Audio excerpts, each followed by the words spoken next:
while confirmed that there's no end date, the initial 2 year roadmap for the Backhouse project is about to come to an end in just over a week. Today, we welcome the President and Chief Strategy Officer from Candy, Daniel Heyman, for the first time in the channel, and alongside Mr. Andrew Ward, of course, General Manager of DC Comics, joined by my fellow community member Rubius. How's it going, everybody? Hello. Hi, Oh, Prince. great. Thanks for having Thanks for us. having us here. Hey. Yeah, this is so good.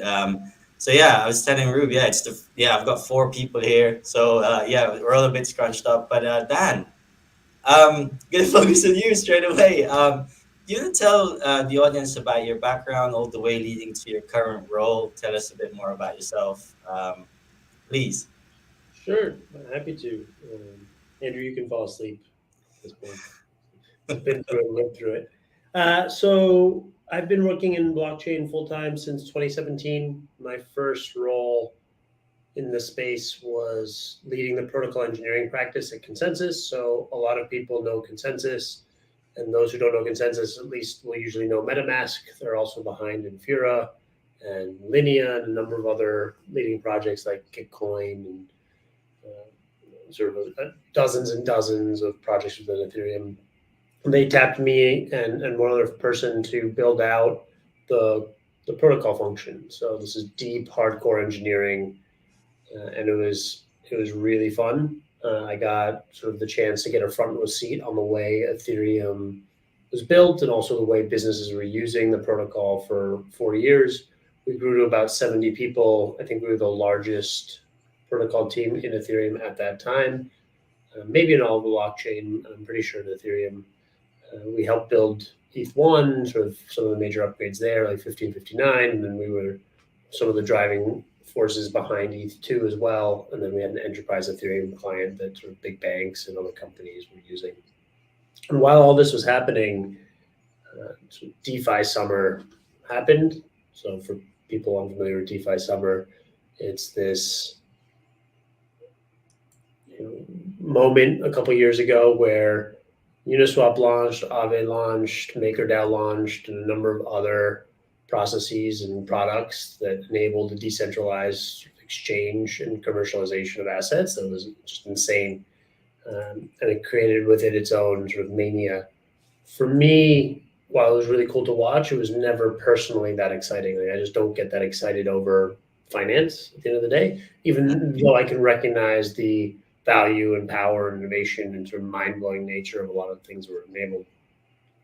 However, shortly after, there were also the sort of simmers of the NFT boom that we were starting to see.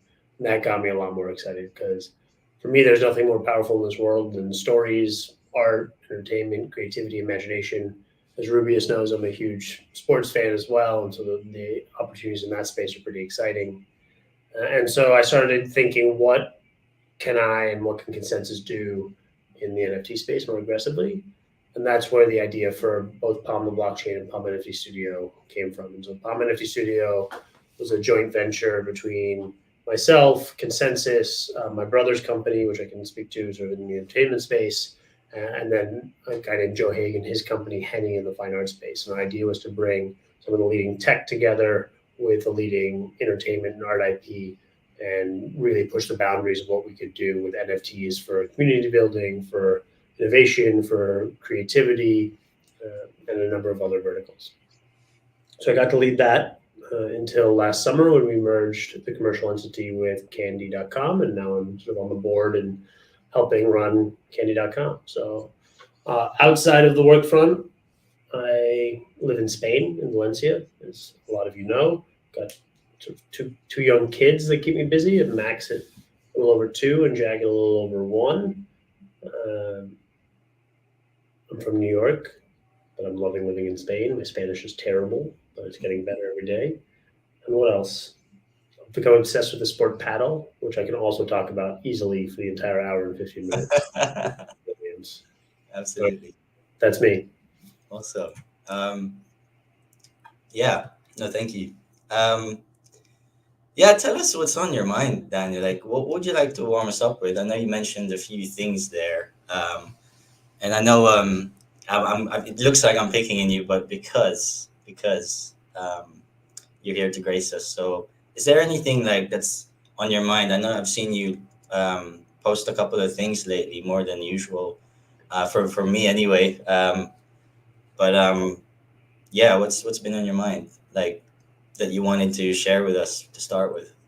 Well, so you said in your introduction that it's sort of an interesting moment with the first 2 year roadmap sort of ending in a week. For me, my role in chief strategy officer and also my role in launching is really to think at high levels. And so what I've been thinking a lot lately is, what the next couple of years in NFTs, but also more broadly blockchain could look like, what it might look like. I don't have a crystal ball, so I'm obviously not going to have direct answers, but thinking through what are the next wave of innovations in the technology and space. I think if we look back on the last 2 years, forgetting backhouse for sec, though backhouse fits into this completely, there have been a few very successful use cases of NFTs that we see in the world. So for sure, fine art, high end, one of ones or one of a few or generative projects have found an audience. It's not huge. Like the number of active collectors, I think, is smaller than people realize, but for sure that's there. The fact that you're seeing NFTs end up in the MoMA or LACMA or sort of Tate and something like that, I think that's here to stay. The other, so the next one that I think is super exciting and Backhouse fits squarely into is community building and community activation. Like, how do you form and bring a community closer to the creators of a project? Another way of thinking of that is maybe token gated communities. And so we see that a lot with Backhouse and sort of the access you get to with the token. And people are doing this in dozens of different ways for very different use cases. Links DAO is one that jumps to mind that sort of had a bunch of success, which is a token gated golfing community. Or there's one now that's sponsoring all these parties at these crypto events called PJPP, which who knows if it'll work or not, but they sort of found a theme where it's token gated luxury. At least that's what they're trying to do. So that seems to be working. Gambling and speculation obviously has had its moment. Like there's no point ignoring that. I think DraftKings and what they're doing and it's probably making a fortune. A lot of people love, and, et cetera, et cetera. And a lot of people are expecting gaming to be the next big wave. Gaming sort of has had some moments, but I don't think it's stuck. And for me, the question is, what else could it be? Some people talk about real world assets. Some people talk about ticketing. Some people talk about loyalty. Anyway, that's what's been on my mind the most lately. I haven't posted anything about that. I've been posting more about sort of random musings, but I'm going to start posting about it. And since you brought it up, I'm not sure I'm going to keep posting as actively as I have been for the last 3 weeks, but I committed to myself to try it for 2 months, and we'll see how it goes. Definitely keep going. I've been screenshotting it, sharing it where I can, just because it's refreshing to hear, especially leading the charge from the front. Especially for a community that asks for an update every 5 minutes. So no dig there to the community, but it is what it is. We are at. Yeah, I don't have to tell you what it is. You guys know exactly where we're at. We want to know how exactly how many times you breathe today. So, no, what can you see as like, how can you see Palm as a blockchain to be a positive for Candy? And like, I know that you're running multiple initiatives, like supporting artists and stuff. Is there anything you'd like to tell us a bit more about that? Yeah, absolutely. So when we launched Palm, our vision then, our vision now has remained fairly constant, which is to build the home for sports, arts, and entertainment within the Ethereum ecosystem. I think personally that Ethereum's approach to scaling with L2s and L3s for this chain of chain future is the right way to scale blockchains. I love it for a number of reasons, and we can go down that rabbit hole if you want to. But if we take for granted that that is going to be the future of the Ethereum ecosystem, which it has, where the Ethereum ecosystem will continue to be the leading ecosystem, which I believe, then the question is what chains or what activities make sense to aggregate and what don't. For me, Anything DeFi makes sense to aggregate with DeFi, and anything outside of DeFi, we should aggregate outside of DeFi. In particular, sports culture and entertainment have the same needs, same buyer base, same corporate concerns, same regulatory approach. And so having one place that's sort of focused on scalability, ease of use, regulatory sound approaches, and can be a sandbox for those large IPs to play feels inevitable. We want to separate it from DeFi because DeFi requires different scaling optimizations. It has different spikes in throughput and transactions that can clog up transaction opportunities. Also, big drops on NFTs are really bad for DeFi activity. Right? We'll often see DeFi projects claim that a major drop has clogged up a network and ground dexes to a halt or whatever. And so there's reasons they want to be separate. And so in that way, Palm can become the go-to place. But in doing so, it should be able to unite sort of all these creators and all these collectors and all these curators, which are sort of what we see as the main components, in one space and unlock a wealth of creativity that we don't know yet. To be more specific, that's sort of at a very abstract level. To be much more specific, the Palm Foundation is working with Polygon, with Consensus to sort of upgrade the Palm network to best in class ZK EVM layer 2 technology. With that, it believes it'll be able to attract many of the large IP projects that already exist in the Ethereum ecosystem and some of the net new ones, and we'll begin to see that move forward. Then it's going to be more proactive in launching its DAO and sort of enabling the DAO to be more proactive in running the community and making sure that the choices on the network are optimized for the use cases around sports culture, entertainment that are coming to fruition. So hopefully that answers the question. It does. It really does. And as you said, it's a rabbit hole. So, and like I said, it is the first time you're here, so hopefully I don't scare you away, and we could like dive deeper into things. But guys, Rube, is there anything that you wanted to ask Dan at this point? I don't want to hog the mic. Is there anything that you kind of? This is unscripted, by the way, guys. So if Oh, not, let me know. well, there's always a thousand things that I have to ask, but specifically on what was already talked about, a couple of questions that came to mind. So, um, and this is random. That's how I am. So why Web3? Why blockchain? And when you studied and when you were in your academic years, what did you start out to do? You know, did you go, right, I want to do this, or because I can only imagine that the technology wasn't kind of even there. So what led you down that path? You also mentioned about all the collaborations into getting this moving. You mentioned, say, that your brother's company or Heyday and other companies that came into play.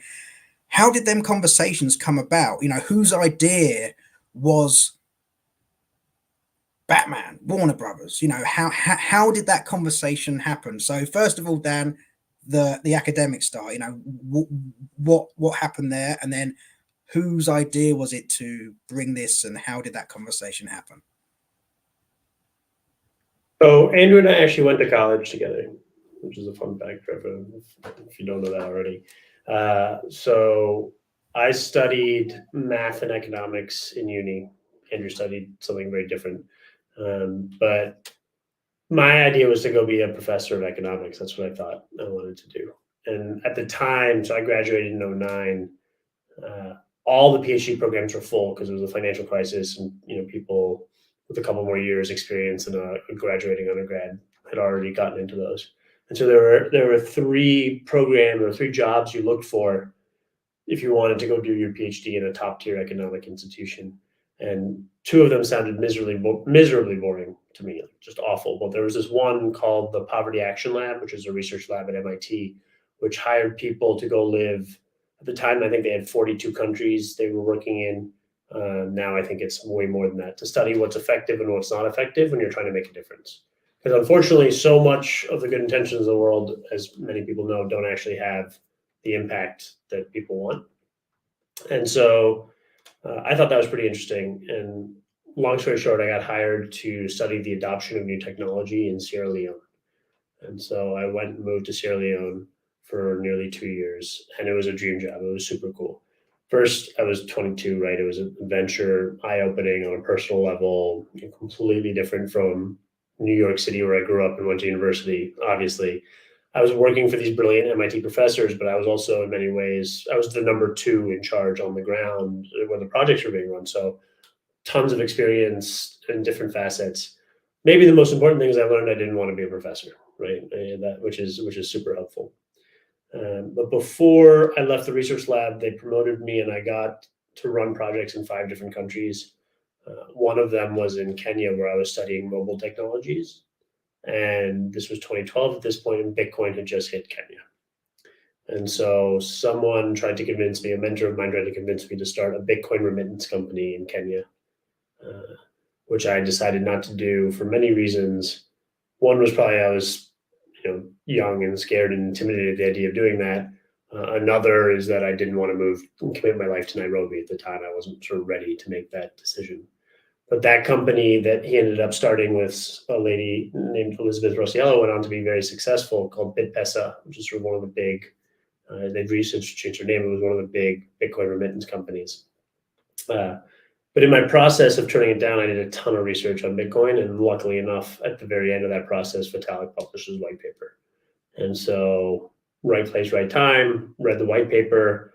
Another mutual friend of ours were sort of batting around a company in New York, and we read the white paper together. And I didn't understand it very much, but he's our other friend was a computer science master's and helped me work through it. And we both got excited and involved at the time. So I've been lucky enough to sort of be aware and thinking about Ethereum and blockchain generally since 2012, 2013. I tried my hand starting a couple companies in other spaces. They didn't go well. And that's a euphemism for they were spectacular failures.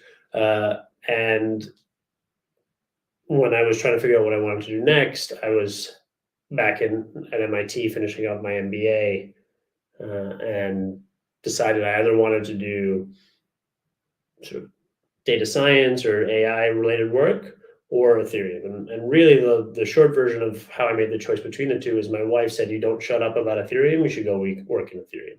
And it was one of these moments where it was like the first time in my life where I realized that I think the experts didn't really know what they were talking about, because I was at MIT. And so I said, okay, there's got to be some smart people here who know what they're doing. And I went to this place there called the Media Lab, which is super famous for being at the cutting edge of technology. And they have something called and still exists, the Digital Currency Initiative.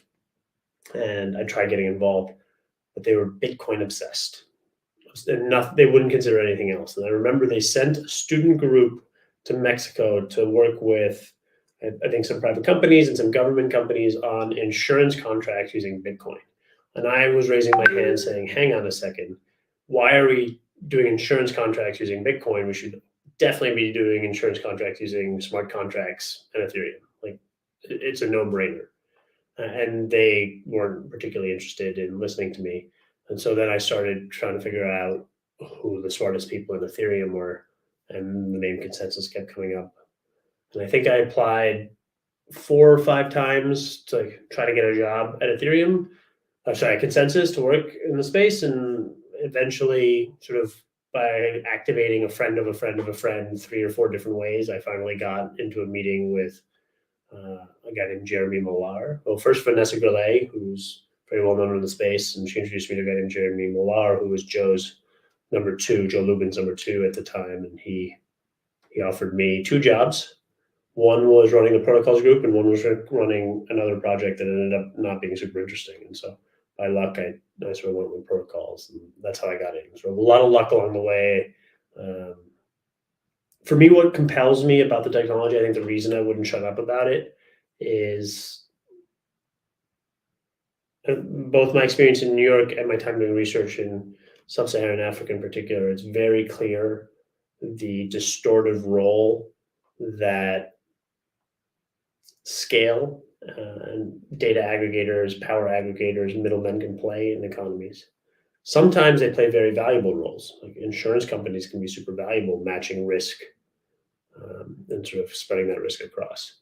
Banks can be super valuable, but sometimes they use their position of privilege to extract much more value than they create in societies. And the fundamental promise of smart contracting blockchains is an economy where data isn't captured and users aren't captured, right? Where anyone with a better product or service can leverage the same data, the same possibilities, the same infrastructure, the same compute as anyone else. And so I never bought the vision that blockchain replaces banks. I buy the vision that blockchain means that banks only take as much value as they create. Right now, banks and other institutions extract a ton of value from society, more than I think they create. But in a world with open data systems, they can only extract as much value as they create. So that got me pretty captivated. So that's the pre-consensus story. Um, the Warner Brothers relationship, Rubius giving your screen name, I'm guessing you can guess how that one came up. So my brother is a guy named David Heyman. For those that don't know, we're all incredibly proud of him. He's one of the most successful film producers of all time. I think at this point he ranks as the number 3 highest grossing film producer of all time.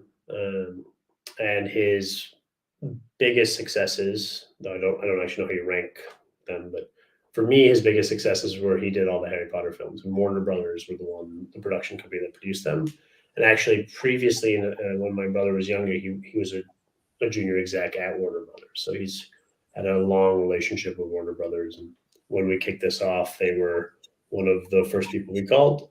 They're investors in Palm Menifee Studio as well, and so well, as soon as they decided to invest, we looked for different opportunities and different ways to work together. So yeah, so and that was fantastic. So how did it go? Is it, hey bro, listen, I've got a great idea here. I know you're. Yeah, was that pretty much how it was? I got a great idea. I mean, it was harder than that, but you have to remember at this moment when we started, when we actually decided to do this thing, it was.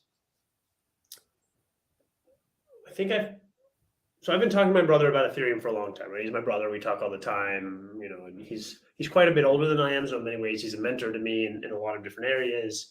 And it was the pandemic. There was nothing, it's not like we were going to parties or going out for long meals or anything. There was lots of time to talk to family.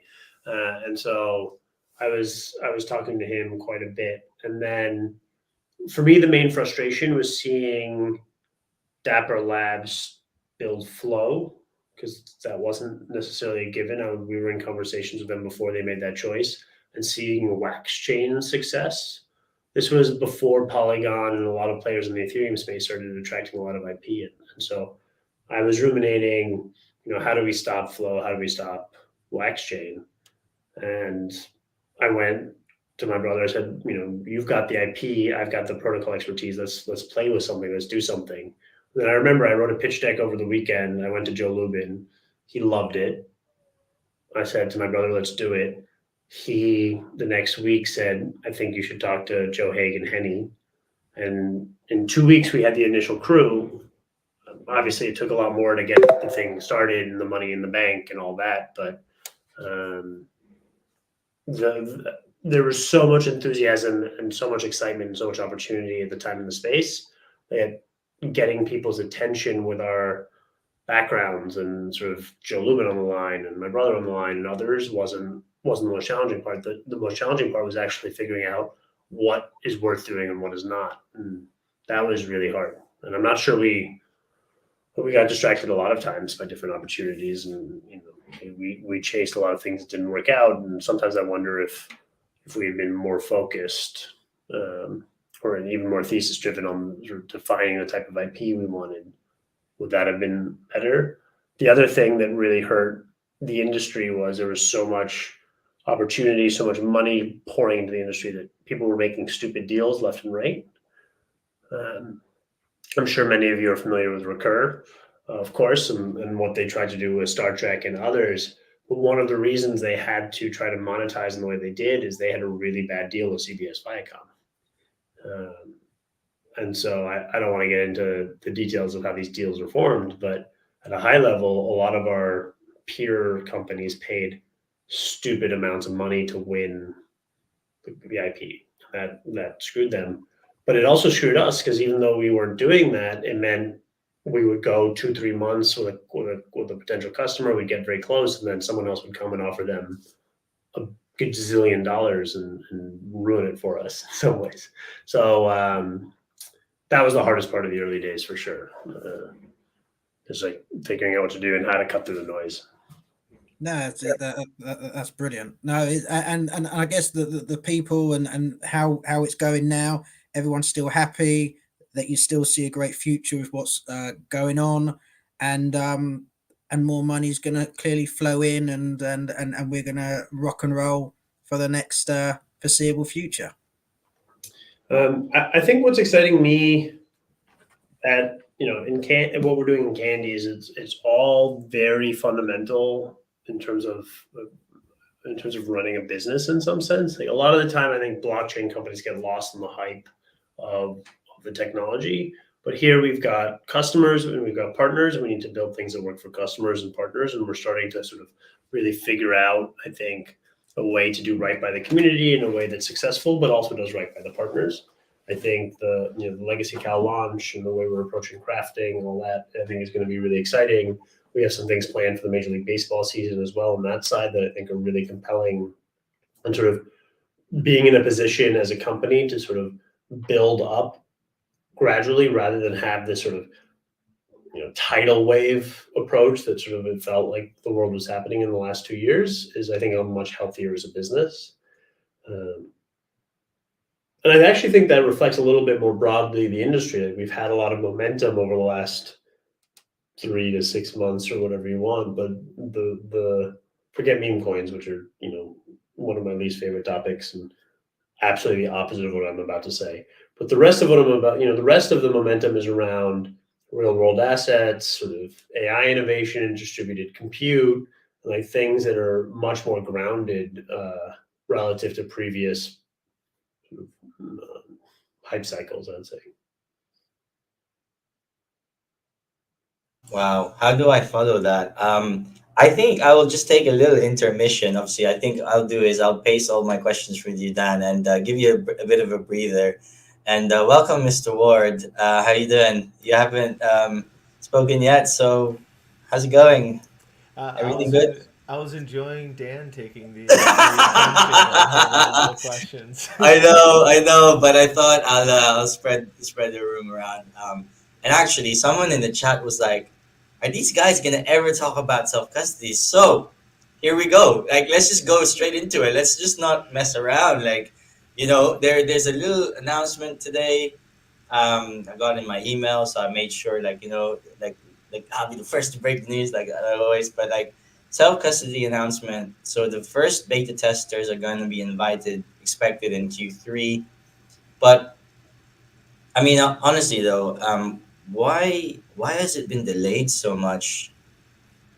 I feel like in every interview, like this comes around, and I'm sure, like you feel the same way. You're like, wow, this question, just want to get out of the way. But you said something about taking your time and making sure it's done right. Is there anything you can add straight away in that and get this out of the way of this interview? Obviously, So I we're not at a place where we can really give too many details on what the self custody will be in this format. Something that we've been talking about is setting up time for you all as a community to have a much more direct connection with the team who's going to be building features like that. So we're going to be setting up some time with our head of engineering, and I think Dan has also volunteered to join that, or I am volunteering him here. Andrew's very good at volunteering me for things. To have that discussion about what goes into building these types of things and what Candy is thinking about Web3 in general and expanding our features and focus to improve our capabilities around that. So self custody is one of those pieces. Obviously, when we announced this, it was 2 years ago. We felt very confident that this was a feature that we would be able to deliver within that 2 year roadmap. But as things tend to happen in life and in businesses. Things come up that you don't plan for. We didn't expect to spend 3 months building a new withdrawal off ramp for the old platform. We didn't know that we would be having a merger with Candy Digital. Um, so combining two companies together is something that it takes some time and attention away from other features that you want to be building for the community. But we've settled in now as a joint entity. We've been working on this platform for about 6 months together now, and we feel like we're in a good place to deliver on these promises, although it's not going to be within that time frame that we had originally hoped for. Mm. Yeah, unfortunately, that's not like what we were hoping for. Obviously, Yeah, no, we get it. Uh, we want to be a Web3 forward company, and missing a deadline like this that has been committed to is really disappointing for us and more disappointing for you guys. So we understand the frustration there, but I hope that you know us when we do deliver on this, that it will be appreciated and set us apart from some of the other companies in the space. when we talk around self custody, I most often people want some sort of interoperability with it as well. I know you mentioned NF Trade. I've seen NF Trade when I went to Paris as one of the when I went there with Dan. When I saw him in one of the Palm hosted events for the artists. Um, is that in a similar vein of what we were going to be discussing? I know you can't discuss too much into it, but for the people that's watching, maybe something. Yeah, Um, yeah. So interoperability is not something that we're going to be delivering as a part of this self custody. It's something that we're still considering, but our priority right now is just making sure that we deliver on that self custody component of it. And what that means is you'll be able to withdraw your assets to a wallet on the Palm network and interact with any features or marketplaces that are on the Palm market, uh, Palm blockchain from day one. So right now there's NF Trade. We'll see if there are more in the future, but it's also an open source blockchain that you all can build on as well. So Dan might be able to speak to this a bit more, but you can build the tools to use these assets once they're in your wallets in whatever way you can imagine. Yeah, that's what I was going to say. Is that the Palm Foundation is doing the work right now to onboard lots of different partners at different layers of the stack, everything from on-chain randomness, account abstraction providers, different API vendors, and NFT marketplaces is definitely one of the verticals they're looking at. I forget who asked me at which point, but we had some speakers. The Palm Foundation had some speakers in New York that will hopefully, from my perspective, will hopefully be supporting the Palm network sooner rather than later. There's no sort of announced timelines on either of those either. It's not in anyone here's control, but those would be pretty awesome. And I think there's a number of others that are on deck, I guess. And just to address a question that I'm seeing from Legacy about the SEC, no, there are not concerns about the SEC that are factoring into any of these delays. It's purely a time and resources question for us to deliver these. ooh, I'll just slip this in here just because. Okay. Yeah, that one's a serious one, obviously. And yeah, guys, let me know if any more questions around that. Just because I want to cover it pretty well. And I know we have a lot more to go through. Dan, is there anything that you wanted to kind of reiterate from what you previously said? I know that we're going to end up jumping around a bit here, just because of the way I've done it now. But you mentioned like zooming out from the cows project, and we could see like obviously it's really, really an engaged community, even through like through this market and stuff. And it's been amazing. But I feel like it's a world that yeah, I mean, especially your world, like when you know with these events and people you know, um, is there any kind of is there a shift that you said meme coins, right? And then Andrew mentioned X being like not a good trusted source, like you know with like the scam ads and stuff, like you know with the newbies on space being like um, yeah, you know, if you're trying to lead the next generation of DC fans in here, like you know, it's not exactly a friendly space,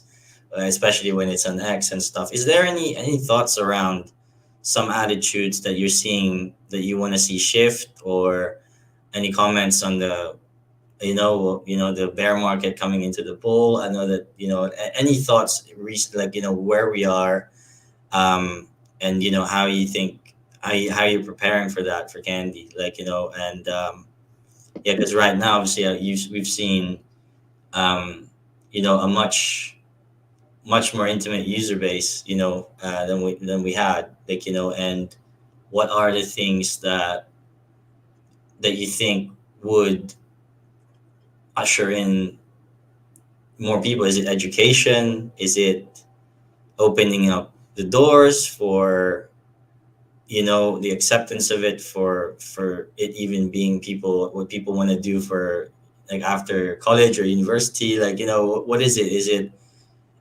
I don't know. I don't have a particular question here, but I feel like I'm trying to roll everything you said there. Like there's a lot there that's good. I think that we could So we could. let me share a few thoughts, and you can tell me if any of them are interesting. So first, just to double click on one thing you said that's not really related to the question is the back house is an amazing community. It's unbelievable, and uh, I use it as an example every time I speak to someone about the power of NFTs and blockchain to supercharge a fan community and build and create something that it becomes and takes a life of its own. Like what you guys do for this community is unbelievable.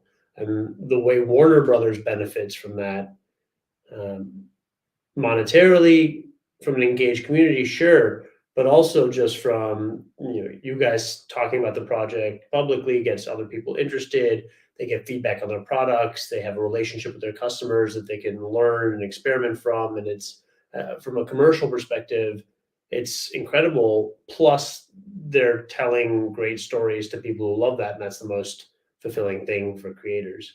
For me, I'm at some point we can speak more about this period, but for Palm NFT Studio, some of the bear market was really challenging. From figuring out what to do, how to reorient, how to raise more money and restructure and all. There's some really bad days, but for at least for me personally, one of the things that kept me going was the community and the engagement. Uh, and for both of you, Rubius, I talk about your Twitter space all the time to people. You don't know this, and Prez, our some of our marketing team on the foundation who you spoke to in NFT Paris use you as their canonical example for like a certain user segment. So it's not like in the abstract; it's also for us in many ways personal. That's one thought. A second thought, in terms of how we grow the space, I think it's hugely problematic that the main onboarding ramps into crypto generally are speculative bubbles, because that gets people when it's going up, and then it crushes people when it goes down, and it takes a long time to recover from that. I think we need to be doing more, and it's I think going to be quite challenging to onboard people through genuine non-monetary value props. I want to use this because it provides a better product. That's such an obvious thing to say, but it's really challenging because blockchain by its very nature provides liquidity to projects way sooner than they're ready to have liquidity, right? Like, imagine if Amazon had a publicly traded token in year two, or Google or any of these projects, like they would go up, they would go down, and that volatility alone could have killed those companies. Um, and so it's going to be really tricky to see how we get the industry and how we get people to stay focused on building long-term great products. I know a number of early Ethereum engineers who, after 4 years, instead of wanting to work the next 4 years, were retired because they had early liquidity. And good for them. They deserve it. You they built the rails. But for project after project, you get your rewards out early. The founders kind of lose steam sometimes, and there's just all these misaligned incentives, and I think that's really damaging us. And it's going to damage us when the meme coin stuff settles. And then all the people that are onboarding through that cycle will be probably left with a bitter taste in their mouth. For Backcal specifically, one of the biggest hurdles is all the people that are left with a bitter taste in their mouth over NFTs. The NFTs does not test positively as a to the broader public, and so the answer to that is one, education for sure, and two, use cases that I think are real and authentic. And for me, Backcows and also DC3 those are obvious use cases for NFTs and where they provide value. Stuff we're doing on MLB is the same, and we as a company, Candy, pride ourselves on really focusing on value generating, like value in terms of customer value that we generate, experiences, things you want to own, things you want to touch and do and feel and interact with, and avoiding the speculative element. We need more companies doing that. Oh, that's awesome.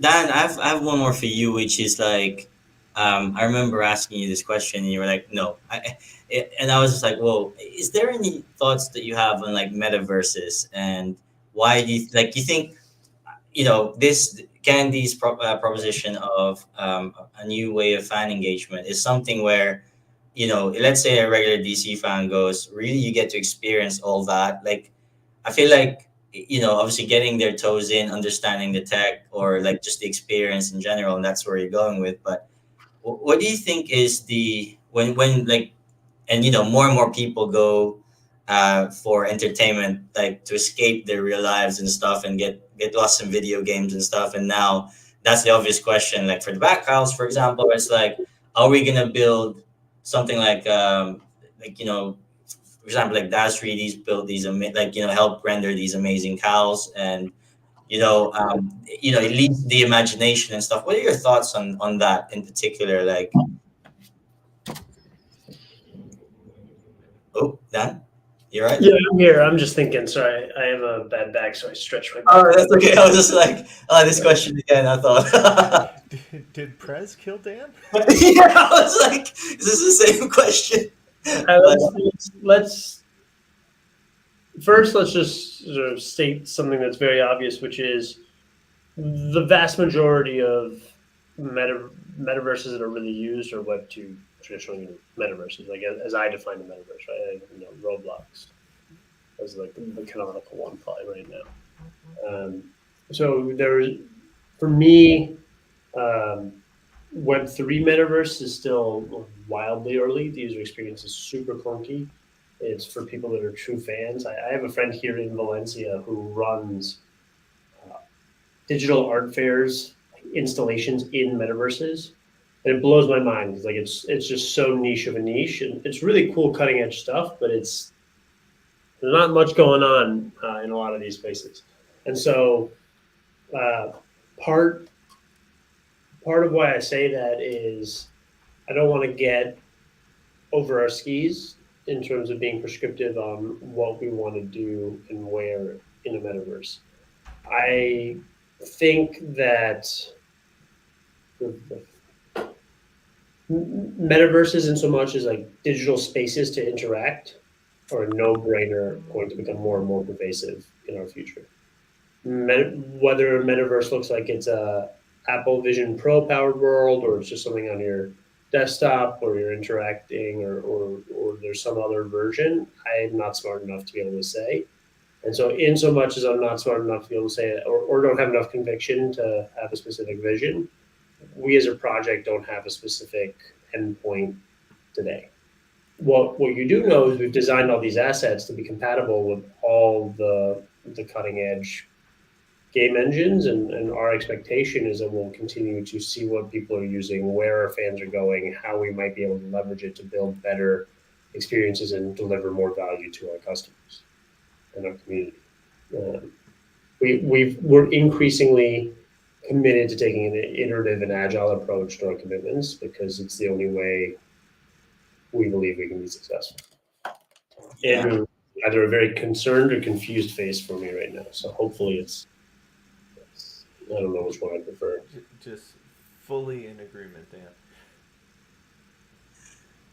Okay, well, I think it's just basically like, it's like a kid with a toy of a bat cow, and it's like, what else could come out of it? What could we do with it? I think that's the one I just wanted to get out there. But let's talk about a bit about because you've mentioned the back house itself, like almost 2 years ago, back house as an NFT collection launched and blew away our minds. To this day, yourself and Jim Lee are still wearing the back house's profile pictures in what is now X.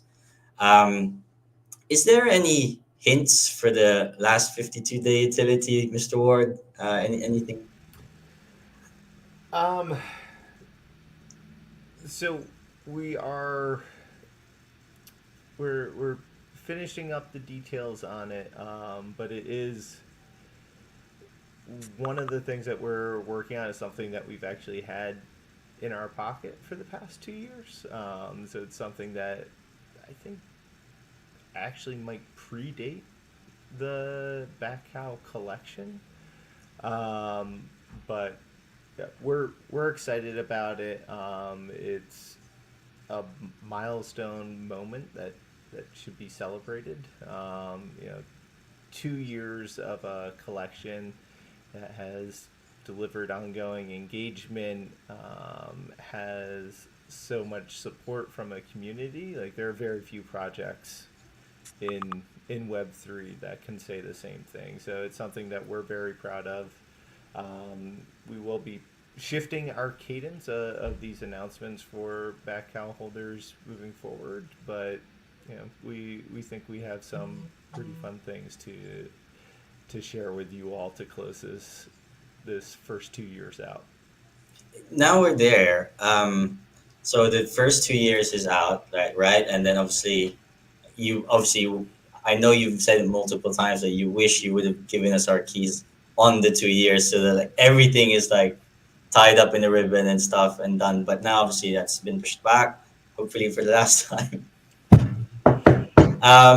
But do you see like the backhouse pro utility and program continuing? And you said this millions of times, but again, I need to ask you every single time, obviously, because we love to hear it. But go ahead, please. I mean, the back cow community is such a foundational part of the Candy platform that like it only makes sense to continue engaging and building with you all. Like, I, what those engagements are going to be will probably change a bit. I think the focus will shift to more kind of on platform engagements, connections with other collections, continued early access for drops, things like that. But yeah, we recognize the importance and significance of the Bat Cow community, and that's something that will never go away. Let's go. Let's go. I have a YouTube channel forever. Let's go. Okay, so the legacy cow, right? We received the poster, which we had a chance to vote on. And for the longest time, there's been in doubt as debate as whether or not this was going to be a comic book. Spaces has been held. People were like, no, that's just a poster. You're not going to get the comics. This in turn has been revealed to be the first DC NFT comic on the blockchain, which blew our minds, right? 3 chapters we've each voted on the fate of Batman and the sporting characters, the villain, like the villains that he's going to investigate. So now after nearly 2 years, a new profile picture collection, which is sold out, and three more to go. On the way, and also the three bound stories, three bound chapters for the physical versions coming out. I didn't say the bound NFTs, but hopefully, like who knows, who knows? I don't know any more than that, guys. I was just letting that sit there. But and does anyone like Dan, Andrew? Do you have any thoughts on the legacy cow? Because Dan, you mentioned like if it was up to you on one of the Rubius's spaces, like so if it was up to you, you would love to for the legacy cow to continue forever as a story. Because this is the story that we're banking on, right? Like out of all the DC stories out there, this is our story. So yeah, you guys both have any thoughts on that? And I can see the excitement in your faces. So thankfully, it's the right question. So please, someone. I mean, it's one of the things that I'm most excited about that we've built here because it's something that you guys shaped. So it's obviously going to be a big focus for us this year as we continue having the releases, the votes, the challenges for the Legacy Cal collection. But the comics, we're always looking for how we can expand and continue those stories.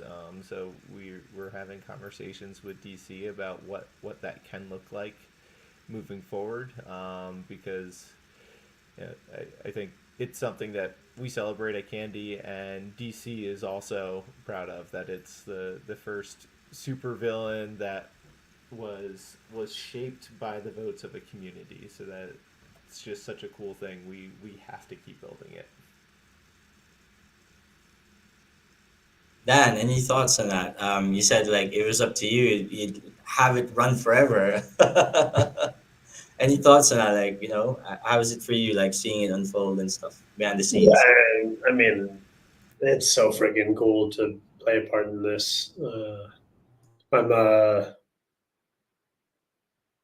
I mean, yeah, I'm incredibly proud to have sort of played a role, and I think all of us should be in sort of pushing the narrative forward and innovating in collaboration with Jim and everyone in DC in this way. For if it were up to me, I'd keep doing it, and I'd also, in addition, I'd also create a few more supervillains because why not? But unfortunately, DC doesn't allow supervillains to be created willy nilly like that. Um, yeah, I mean, I say it primarily as a fan, but also I think as a strategic distinction, I think it's an incredible experience to offer the community and to continue to engage. And obviously, the Legacy Cow has opened up a new avenue for us to sort of figure out what the right path is together as a business and the community, and so that's really powerful too. Coming off the back of the Legacy Cal, let's talk about DC3 at the moment. Andrew, how do you feel about the DC3 offering right now? And what are both of your favorite comics on the platform so far? Apart from Legacy Cal, of course. But Um, I'm very excited about what we're doing with the DC3 collections right now. I think something that we've been talking about with DC for a while now, or more connected stories on platform and more connections between the comics and the users on the platform. So this Batman Year One series that we just had the sales for the four books in that series over the past 2 weeks, and starting tomorrow, people who hold the four core editions of each of the books are going to be able to use Overdrive to craft them into a bound edition that has, I think it's like 40 some pages of bonus material that highlights like the actual creation of the comics with like sketches and other developmental materials. So like things like that I'm very excited about, and we're going to see more of that on the platform. And just hearing the responses from the community, we're getting awesome feedback. Not all of it positive, but that's what helps us get better. So we are going to make adjustments as we keep learning and building these together. But I think that's one of the things that I'm very excited about. Obviously, the historical titles that you and I would never be able to purchase and own in the real world just because there's only so many of them and so many more zeros than there are in my bank account. Um, having those opportunities to have titles like that on the platform is just those are exciting moments for us to have. Hang on, did you just say DC-27 or AC-1? Is that what you were pointing to, or what is happening here? Two quick questions. Like, do you think scarcity is the way to go with a small user base? And um, I think it's been, I don't know if it's been covered, like, what are the reasons you think people have left the space? And how do you feel about same day comic releases and mass drops? So scarcity for small audiences, I I understand like why the question is being asked. I don't think that is the right direction. I think that something that we need to be doing as the organization building this is expanding that audience. Um, so that's something that we're working on and making sure that we have, you know, opportunities for new users to come in and onboard. So scarcity does make sense for some items. Like Dan was saying earlier, the one of one collections in NFT spaces are something that obviously has demand and desire and collectability around them. But I don't know if that's the path we want to take for something like comics, but something like fine art makes complete sense. Dan, got a question here, which is, what measures in your mind would you say Candy, DC, and Palm has made it? Like, what is like your measure, cornerstone of like? I know it's like you move on to the next win, right? And it can never be enough. But in your No, we haven't made it. We're just getting started, if you ask me. okay, please expand. No, Palm, NFT Studio, now Candy, and Candy originally were both 3 years old as companies. We're infants in terms of what we want to accomplish and the impact we want to have on DC, and then DC and will be our existing communities and broadly, and the technology we want to be able to bring to the table on fulfilling that vision of reimagining fandom and the way fans and actually interact. You know, all we'll have made it. I don't know, in 2050 when we've accomplished that vision. Rube, is there anything that you wanna pass out? I know I haven't, but is there anything you wanted to ask Dan or Andrew, or is there any question you want to pick from the audience? I can't see the questions from the audience, so I'm sorry, Prez, but I'll let you throw that out. No, it wasn't so much. It's just more of a statement, and it's more like and thank you very much for mentioning Prez and myself in terms of what we do. But there's a lot of other people, as I'm sure you guys are aware, who hold spaces. We've had ATO who's held spaces for the last 2 or 3 years. We've had MJ who's picking up the pieces. We have people doing fantastic art, on back cows. There's I think Buckaroo does his DC Comics Twitter page. There's so many people engaged at so many different levels, and not forgetting the amount of people who just join the spaces on like a daily basis. And so and I've said this to you both before, when you two do jump onto a YouTube or jump into the Forbidden Forest or jump into spaces, it really does, in my opinion, make people very excited. Now, obviously, we get good news, we get bad news, we get up and down news. That's life.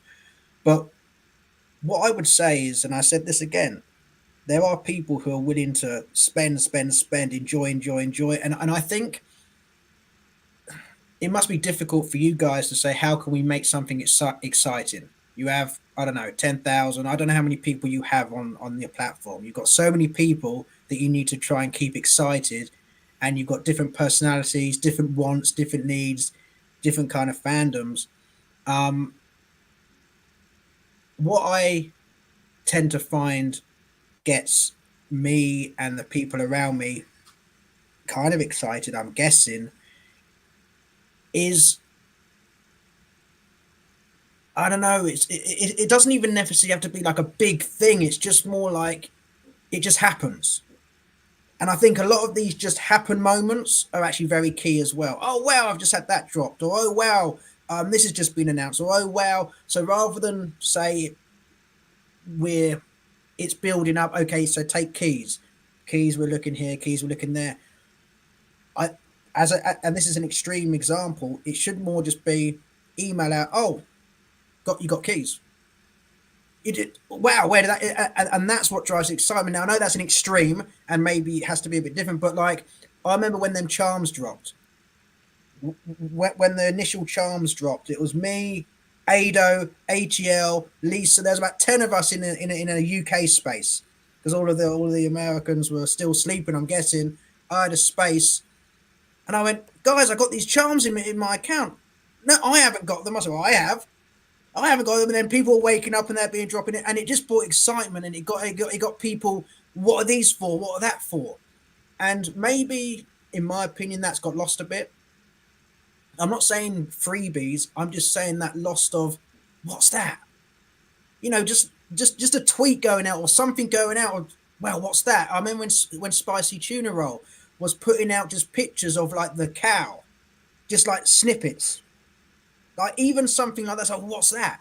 Now, if that was the tweet that went out before even the announcement of it, the hype would have been even more so. So that's just my take. This is my observation, limited opinion, I guess. But it's getting that excitement back, getting people to.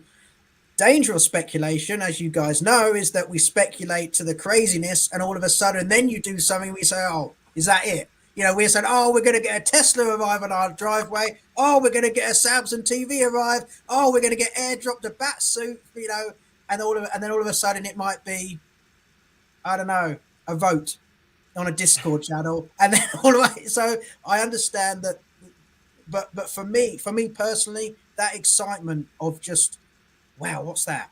What does that do? Or like something that we don't know. So I know, Prez, you're asking, and I think it's great, asking Andrew, what's coming, what's happening. For me personally, just it happening is the excitement. I don't know. It's like me at Christmas Day. Like, I don't want to know what I'm getting for Christmas, even now. If I speak to my wife, I go, I don't want to know. Don't want to know. I want to open it up. And yeah, I can be disappointed. It was very bad present this year, but you know what I'm saying. It's the excitement of getting something. I don't know if you can pick your mind around what I just said, but yeah. I mean, I get it, and it's something that we've done in the past. We've done recently. I don't know if any of you were expecting to receive the Safe Mode Edition Overdrive patch in your collections the day after the Legacy Cal sale minted out. I don't know. So we're still doing some of those things, right? Even if maybe you don't notice it. But that's also like part of the challenge of doing things like that, because unless you're getting an email, you know, not everyone's going to notice it. So it's, you know, we like to have a balance of things that we surprise and delight you all with, and things that we announce ahead of time so that you guys can plan and be prepared to interact with them. We have a guest. Wow, this has been amazing. Is there any last thoughts, Dan, Andrew, that you want to talk about that we haven't discussed so far today? I know that I brought up about a million questions from the audience, which we obviously didn't have the time to ask. But is there anything that you'd like to finish it off with? I have a question for Rubius, actually. So, for those of you who don't know, Rubius has built his own NFT collection. Yes. What have you learned uh, from doing that you were surprised by? It's frustrating. So my actual roadmap hasn't changed, but it has had delays. So well, albeit not as grandiose funding, it's come from the Bank of Rubius, so to speak. But it's exciting, and I tell you something. What surprised me is how much enjoyment that I've had out of just giving and doing what I've done already. So I don't know if you know Andrew on the Discord. I've literally dropped the fully rigged files for the Archer Warrior to all cabin holders. So, and I think there's been slightly issues with them. Some people it's working, other people it's not. I'm not that technical, so I'm getting someone to look at it and saying, "Oh, it's there." So it's little things like that where I'm going back and forth to try and help people. And it's also it's like the time. So I've got NFTs that are ready to be airdropped to certain cabin holders, and I've got another four fully rigged archers, four fully rigged avatars. All the files just sitting there. So without sidetracking, briefly, 8 cabins, 8 variants of warrior. Um, and yeah, the things that have surprised me, Andrew, is it's very much time consuming. So with a family, kids, two of my elder children are now coming from Sierra Leone in the next 4 or 5 weeks. So I've got a 16-year-old boy and a 14-year-old girl. Christ, I'm about to arrive. First time out of the country, so I'm kind of thinking, oh boy, this is going to be fun. So yeah, I've got all that to contend with. And thank you, Prez, for sharing. So this is like the page, but yeah, so it's just the time consuming, Andrew. But I'll tell you what, I absolutely love it. And making these cabins here were the most fun thing ever because I had an artist who was doing them back and forward, back and forward. I think every cabin is uniquely different, even though there's 8 different styles. The backgrounds and everything will be slightly different, depending on the cabin and style you have. And yeah, I know this isn't the question, but I just wanted to put out the end goal is to have a fully rigged cabin for people to be able to walk in and have their own, and then furnitures and all the other stuff with it. So yeah, it's just time consuming, but I'm not that creative, believe it or not. I'm not creative like this. Like, this is technical. I might have the idea, but I don't know how to create it. But I know what I think it should look like. So I've been like using various friends and people have been doing things. Don't like that. Well, how can I change it? I said, I don't know, but I don't like it, and then it goes back and forward, and it's really yeah, just exciting, Andrew, and yeah, it's just things change, and yeah, so I'm hoping to push us to the next level, get the last avatars finished, get that put out. We've got weapons being created, fully rigged. We got all the other things fully rigged, but I'm going to stop now because I don't want to sidetrack the YouTube channel who are going to say, shut the hell up, we're not here for that. But yeah, I will certainly and I think I said to you, Dan, as well before, that I would. Oh, that's still available to purchase, Dan. You can still mint one. There's plenty to mint. But what I was going to say, like I remember mentioning to Danny, and I'd love him to look at the project and you, Andrew. But I wanted it to build up. I wanted to get a few things built, which I have now in the background to share with people to say, have a look, have a review, help. Christ, what have I done wrong? And yeah, they will. Whoever said that, Liverpool are losing, and it's a wonderful thing to see. But yeah, so yeah, I think that's sorry to go on, but yeah, when you touched on the Forbidden Forest there, Andrew. But yeah, I haven't been as active on Twitter. Believe it or not, I've had interesting month. It's been an interesting month to say the least. And with the visa fees, with my kids coming over, the wife going bananas, William now asking, is he going to get the same iPad as his elder brother Michael? And he wants the same, and he's referring to them as the new people arriving. I said, well, no, they're your brother and sister arriving. So he's now. I know he's getting worried that he's always had the attention. Now he's got his older brother and sister, so I'm contending with that. Putting up bunk beds. Oh man, just yeah. There's something to be said for a single life, but I love marriage and I love my family. That's awesome. Yeah, Thanks for the I question. mean, That sounds building a project for a community and not knowing what the reaction is going to be is always a nerve wracking thing to do. But it when you get that response and that participation and engagement, it's just so cool. Yes, it is, and if it wasn't for the community as well, so the community ended up minting out. You know, we minted out over 200 cabins. I held some cabins aside. If there's any issues, fully supportive. It was just brilliant. And the community has been brilliant, very supportive, great ideas. So yeah, just we're just going to keep going with it.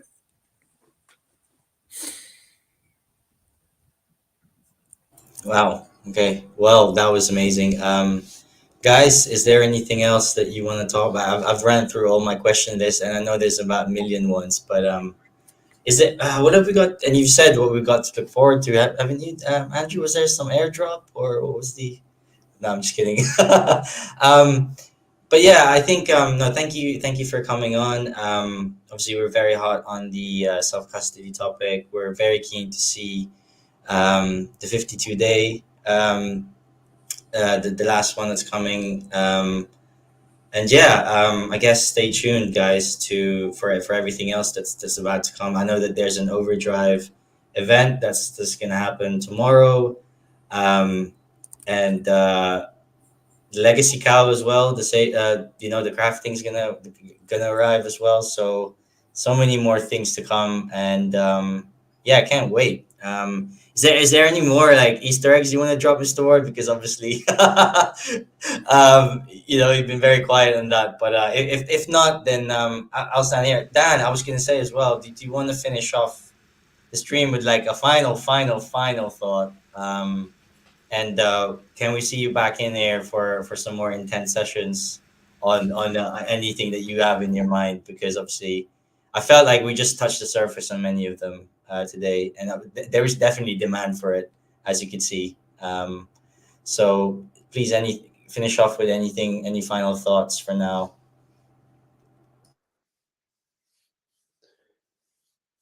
I don't feel like I have the gravitas for this. Thank you, for having us.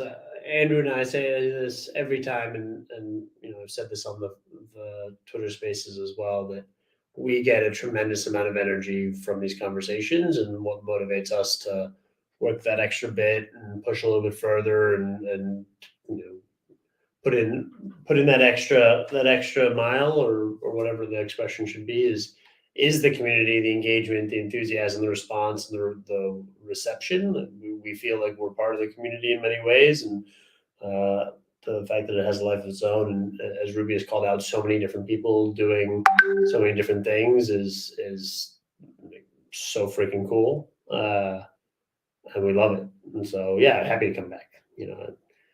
It's always a matter of time, so I'm not going to commit to tomorrow night, but soon, very soon. Awesome, And thank you very much, Andrew. and before we drop, I will say that tomorrow the overdrive crafting is not the only thing that will be starting on the platform. So it's something that we're going to be trying to do more of in the future, but just making sure that we're getting the voices of the community heard and helping shape what we bring onto the platform. Was So that we'll the sorry? Was that the community led initiatives that Straith and Caitlin was pointing to, or different? Is that different things? you'll see tomorrow. Tomorrow, guys. Wow, not long, not long. Thank you so much. It's been so chill. I feel like, yeah, no, definitely need a part two. So yeah, thank you very much, everybody, for coming on. And yeah, see you on the next one, or next, or in Discord, wherever else. Thank you so much. Yeah. Thanks, guys. Cheers, Press. Thank you very much. Thank you. Thank you so much. Have a good night.